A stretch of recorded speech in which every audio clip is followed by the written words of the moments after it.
The National Guard, led by their commander, General Robert Canterbury, tried to maintain control on campus, but the presence of soldiers only escalated the situation. Later, General Robert Canterbury testified that he had no direct responsibility for the weapons used, whether they were loaded, the tactics of the troops, or the methods of dispersing students.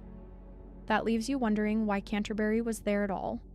It certainly wasn't to lead or make decisions that could have saved lives. Instead, on May 4th, he gave Lieutenant Colonel Charles Fassinger a mission to disperse the demonstrators. According to Canterbury, the decision to carry loaded weapons was up to the unit commanders. Despite a campus ban on gatherings, at noon, around 3,000 students had assembled at the Commons to protest the presence of the National Guard and the Cambodian invasion.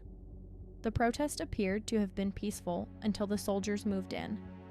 About 100 Ohio National Guardsmen, stationed near the now destroyed ROTC building, were called upon to break up the protest.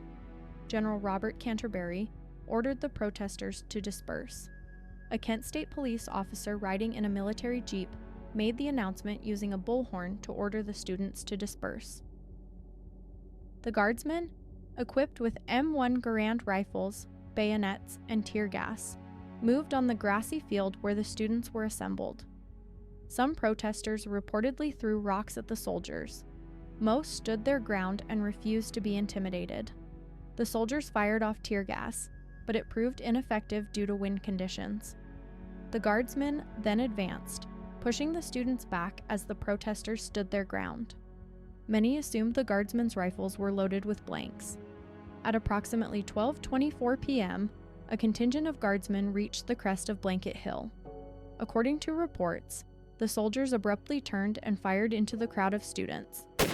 Jeffrey Miller, a 20-year-old protester at the front of the crowd, was shot through the mouth at a range of about 270 feet and died instantly. Allison Krause, a 20-year-old protester, was shot in the chest. Known for her peace advocacy, she had reportedly placed a flower in a guardsman's rifle barrel earlier that weekend, and was quoted as saying, "Flowers are better than bullets," just days before she was killed by the hail of fire.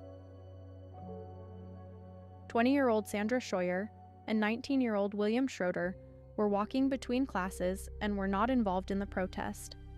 Nevertheless, they were shot and killed from nearly 400 feet away. Schroeder was a member of the ROTC and was attempting to move away from the chaos when a bullet struck him in the back. The soldiers discharged between 61 and 67 rounds in just 13 seconds, striking protesters and bystanders alike as they fled. Aside from the 4 people killed, 9 others were wounded, one of whom was permanently paralyzed.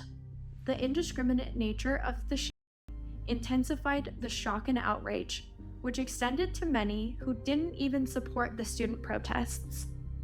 Whether or not there was an order to fire remains unclear, with conflicting testimonies about whether a direct order was given. Witnesses, including some of the guardsmen, reported hearing a command that sounded like "fire."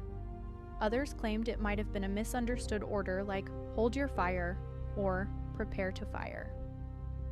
Sergeant Matthew McManus, one of the 8 National Guardsmen later indicted and acquitted for the Kent State shootings, vividly recalled the moment the line of troops abruptly turned at the hilltop.